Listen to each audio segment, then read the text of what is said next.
संत गुरुजनों से हम जुड़ते हैं इसलिए कि बाहर कोई कमी नहीं है, बाहर सब कुछ है जीने खाने के, लेकिन भीतर एक अशांति, एक पीड़ा का अनुभव होता है। बाहर सब कुछ है लेकिन भीतर एक प्यास का पता चलता है कि सब कुछ होते हुए जीवन में अशांति क्यों। और इसके लिए सद्गुरु कबीर कहते हैं, संगत कीजे साधु की, हरे और की व्याध, ओछी संगत क्रूर की, आठों पहर उपाध। वे कहते हैं कि जीवन में शांति चाहिए तो साधु की संगत करना। उन्होंने ये नहीं कहा कि वेश की संगत करना, उन्होंने कहा साधु की संगत करना। और साधु की संगत का मतलब जिसका जीवन सधा हुआ है, जिसका जीवन शांत है। और जब ऐसे संत गुरुजनों की, ऐसे रहनी संपन्न ऋषि मुनियों की संगत हम करते हैं तो उनके तप त्याग ध्यान की खुशबू हमारे जीवन में भी आती है। और यदि हमने संगत तो किया लेकिन हमारी सुरति नहीं लगी, हमारी प्रीति नहीं लगी, हमारा स्नेह उन भावों में जागृत ना हुआ, तो संगत तो होगी लेकिन कोई रंगत न चढ़ेगी। उसके लिए भाव का होना जरूरी है। और किसी भी परिस्थिति में यह मन में सदैव बना रहे कि चाहे जो हो जाए हमें धर्म मार्ग पर चलना है, गुरु आज्ञा में चलना है, संत आज्ञा में चलना है। अगर कोई त्रुटि जीवन में हो जाए, कोई चूक जीवन में हो जाए, तो कभी भी हम ये ना सोचें कि अच्छा कोई बात नहीं, थोड़ा ही तो हुआ, थोड़ी ही तो भूल हुई, कोई बात नहीं। जब हम इस तरह संतोष कर लेते हैं अपने गलतियों पर, तो हम कभी अपने जीवन में सुधार नहीं कर पाते। हमें सतत जागृत रहना है कि नहीं, हमें तो एक एक कदम, एक एक चाल फूंक फूंक कर रखना है। क्योंकि साहब ने कहा है कि यह संसार कांटों की बाड़ी है, उलझ उलझ मर जाना है, रहना नहीं देश वीराना है।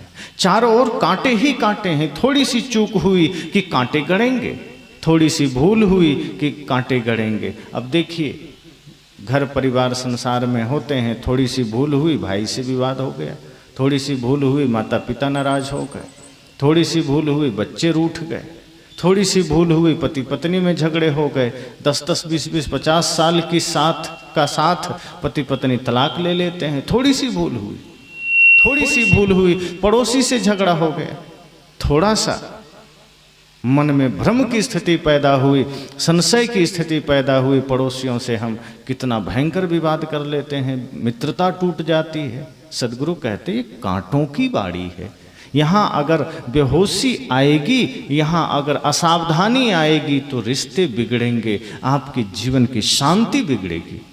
फिर जहाँ प्रेम था वहीं क्रोध का जन्म होगा और पूरा घर परिवार संकट में पड़ेगा। इसलिए गुरु की संगत जब करें तो पूरी निष्ठा से करें, पूरे समर्पण से करें। दूसरा कोई भाव नहीं कि हाँ चलो कर लेते हैं, देखेंगे, ऐसा नहीं। जहाँ यह भाव आ गया कि अरे अब ठीक है, चल रहे हैं, थोड़ा सा गलती ही सही, किसी तरह चला लेंगे। जहाँ चला लेंगे, लोग कहते हैं ना कि सब चलता है, तो जहाँ चलता है का भाव आ गया, वहाँ समझना विनाश आ गया। दोष जीवन में आ जाए तो यही सोचिए कि नहीं, एक भी दोष जीवन में रहने नहीं देंगे। अगर गुरु संत हमें कुछ बता रहे हैं, उनके एक एक अक्षर पर, एक एक शब्द पर हमें चलना है। अगर हमने आलस किया, हमने कोई दूसरा मार्ग तलाशने की चेष्टा की कि हम सत्संग में भी रहे, गुरु के पास भी रहे, मंदिर भी जाते रहे, पूजा भी करते रहे, और लापरवाही में भी जीते रहें, आलस में भी जीते रहें, अधर्म में भी जीते रहें, तो बात नहीं बनेगी। कई लोग सोचते हैं कि हम पाप के मार्ग पर भी चलते रहेंगे, अत्याचार के मार्ग पर भी 2 नंबर के काम भी करते रहेंगे, लड़ाई झगड़ा भी करते रहेंगे, इसी बीच थोड़ा मंदिर भी हो आएंगे, कुछ तो पाप कटेगा। थोड़ा कुंभ में जाके स्नान कर लेंगे, कुछ तो पाप घटेगा। थोड़ा गंगा में डुबकी लगा लेंगे, थोड़ा तो पाप घटेगा। लेकिन संत कहते हैं नहीं, पाप अगर घटाना है, पाप अगर मिटाना है तो सबसे पहली शर्त है मन को निर्मल करिए, सच्चे संत की संगत करिए और सही मार्ग पर चलिए। गलत करते हुए चाहे नदी में नहाओ, चाहे मंदिर में जाओ, पाप नहीं कटेगा। उसके लिए गुरु की संगत जरूरी है, साधु की संगत। साहब ने कहा ना, संगत कीजिए साधु की, साधु की संगत। और साधु का अर्थ यहाँ यह नहीं होता कि जो कपड़ा सफ़ेद या लाल पीला पहना है, सिर्फ उसी की संगत। जिसने अपने मन को, अपने जीवन को साध लिया, उनकी संगत सदगुरु कबीर कहते हैं। क्योंकि ये जरूरी नहीं है कि लाल पीले सफ़ेद वस्त्र पहन लिए तो जीवन सध गया। जिसका जीवन सध गया वो साधु है। ऐसे साधु की संगत हमें करनी, तब जीवन में शांति आएगी। वरना गुरु संतों के पास तो ऐसे भी लोग पहुंच जाते हैं जो गुरु जी को ही काम बता देते हैं, गुरु जी से ही अपना सारा काम करवा लेते हैं। वो गुरु की संगत में पढ़ करके भी धर्म का अनुसरण नहीं करते, वो ज्ञान का अनुसरण नहीं करते। ऐसे ही एक शिष्य गुरु के पास गया, लेकिन थोड़ा सा आलसी था। और आलसी इतना कि बड़े प्यार से मना करता था, डायरेक्ट नहीं कहता था कि नहीं गुरुजी हमसे नहीं होगा। गुरुजी कुछ काम बता दें तो इतना तरीका से मना करता था, चालाक वाला आलसी था, साधारण आलसी नहीं था। एक दिन गुरुजी कहे, जाओ बेटा, गाय बंधी है उसको खोल दो,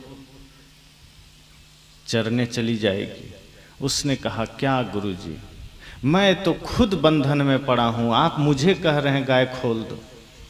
हम भला गाय क्या खोल सकते हैं, मैं तो खुद माया मोह के बंधन में पड़ा हूं, आप बंधन मुक्त हैं, आप ही जाके गाय खोल दीजिए। गुरुजी ने समझ लिया कि बड़ा चालाक चेला है, आलसी तो है ही लेकिन चालाकी भी इसके ऊंचे स्तर पर है। गुरुजी ने कहा, अच्छा ठीक है। अगले दिन गुरुजी सत्संग कर रहे थे, कहा देखो बाहर बारिश तो नहीं हो रही। चेला ने कहा, बैठ गया हूं, क्या उठाते हो? बिल्ली आपके बगल आई है बाहर से, पीठ पर हाथ डालिए, भीगी होगी तो समझना बारिश हो रही है, और अगर सूखी होगी तो समझना कि बारिश नहीं हो रही है।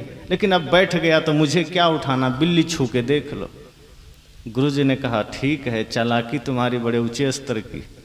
साधारण चेला होता तो इतना ही कहता, किसी और को भेज दो, तो ऑप्शन भी तुरंत दे देता है, रास्ता भी बता देता है। ऐसा मालूम पड़ता है जैसे ज्ञान तो ऊपर तक है लेकिन आज्ञाकारिता नहीं है। फिर रात का समय हुआ, गुरुजी ने कहा, बेटा देखो लाइट जल रही,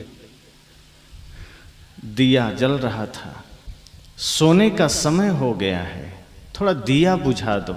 चेला ने कहा, गुरुजी रजाई में घुस गया हूं, अब क्या उठाओगे मुझे? अब मैं ये भी नहीं कह सकता कि आप जा कर के दिया बुझा दो, आप गुरु हैं। हाँ, इतना कह सकता हूं कि रामायण का थोड़ा एगो पंक्ति याद कर लीजिए, मूंदो आंख कतहूं कुछ नहीं, कि अपना ही आंख मूंद लीजिए, कोई दिया हुआ नहीं है, और सो जाइए, अपना आंख बंद कर लीजिए, बाहर कुछ भी नहीं है। समझा दिया गुरुजी को ही। गुरुजी ने कहा, बड़ा ज्ञानी चेला मिला, हम ही को समझा रहा है। गुरुजी बेचारा उठे, दिया बुझाए, सो गए। सुबह जब उठे तो एक भक्त आया लड्डू लेकर, कहा, गुरुजी भोग लगा दीजिए भगवान को, आप भी खा लीजिए, चेला को भी खिला दीजिए।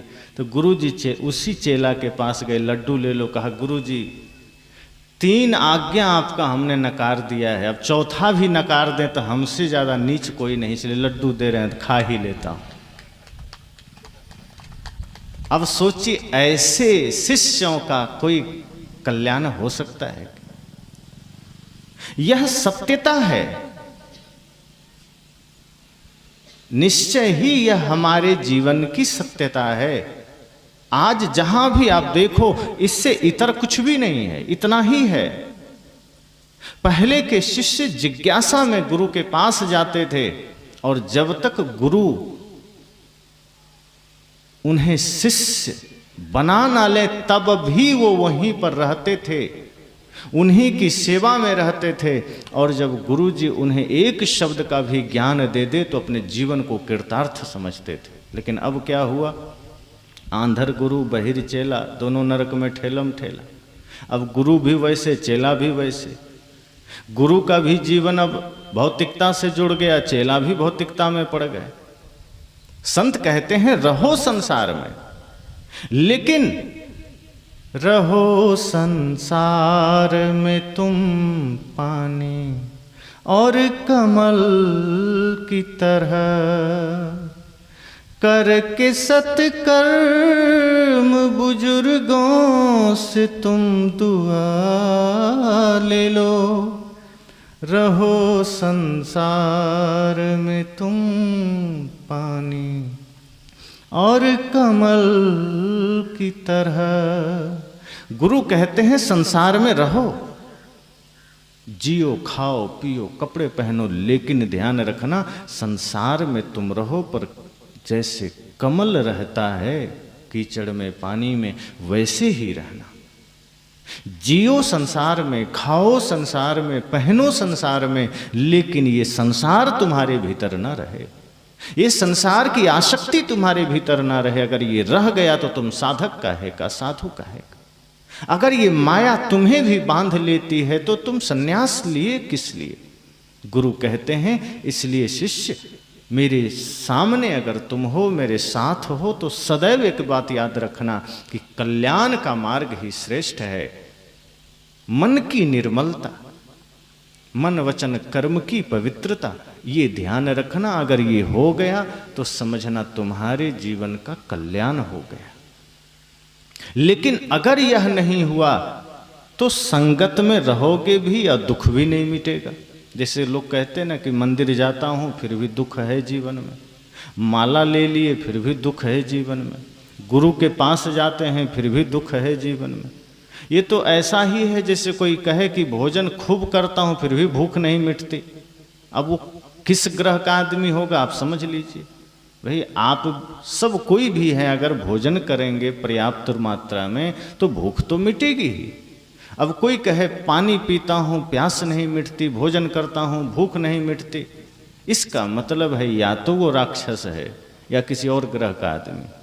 अगर सच में कोई भोजन करेगा तृप्ति भी मिलेगी। अगर हम सत्संग करते हैं और कहें जीवन का दुख नहीं मिटता, हम प्रार्थना करते हैं मन निर्मल नहीं होता, हम गुरु की संगत में हैं और प्रेम की रंगत नहीं चढ़ी, इसका मतलब संग में नहीं थे, तन बस संग में था और मन संसार में था। तो जब तन और मन दोनों गुरु की संगत में आ जाए तो जीवन पर प्रेम का, भक्ति का, सत्य का रंग चढ़ता है। और जिसके जीवन में प्रेम का रंग चढ़ गया, भक्ति का रंग चढ़ गया, उसका जीवन फिर साधारण नहीं रहता, फिर उसका जीवन कीमती हो जाता है। बाहर की कीमत तो ऊपर नीचे होते रहती। आज है कोई चीज कीमती तो शरीर में प्राण है तब तक सब कुछ कीमती है आपके लिए। शरीर में प्राण है तो शरीर तो कीमती है ही, आपके जीने की सारी चीजें कीमती है। लेकिन जिस दिन शरीर से प्राण निकल गया तो शरीर भी ऐसे ही राख हो गया और शरीर से जुड़े हुए सारे संबंध खत्म, कोई कीमत नहीं। लेकिन जब हम बढ़िया संगत करते हैं, हमारे जीवन में प्रेम आ जाए, भक्ति आ जाए, उसकी कीमत कभी घटती है क्या? जिसके जीवन में भक्ति आ गई उसके जीवन की कीमत कभी घटती नहीं। शरीर भले मिट जाए, प्राणी पदार्थ भले छूट जाएं, संसार छूट जाए, रिश्ते नाते छूट जाएं, पर उसके जीवन में अगर प्रेम का रंग चढ़ गया है, सत्य का रंग चढ़ गया, और ये चढ़ता है गुरु की संगत से, सज्जन की संगत से, तो फिर वो आदमी कीमती बन जाता है।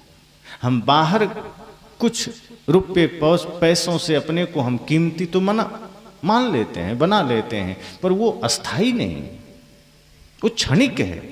उसकी महत्ता शरीर की व्यवस्था तक है।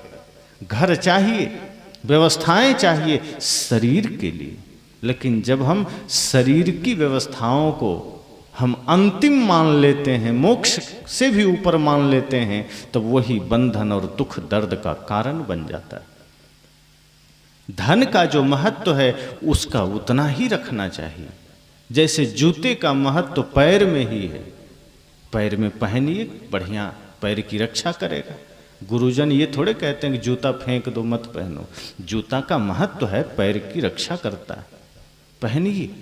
लेकिन जूते को सिर पर नहीं रखा जाता कि बढ़िया कीमती जूता है तो सिर पर रख लें। कोई ऐसा करता है क्या कि 25,000 का जूता ले आया तो सिर में बांध के घूमेंगे? जूता ही है, कीमत उसकी कितनी भी हो जाए वो पैर की सुरक्षा के लिए है, पैर के रख रखाव के लिए है, तो पैर में रहने दीजिए, उसको नकारा नहीं जा रहा। जो जिसका काम है वो लिया जाए, उसको सिर पर नहीं बिठाना। इसी तरह सदगुरु कहते हैं धन का जो काम है वो लीजिए, उसको सिर पर मत बैठने दीजिए।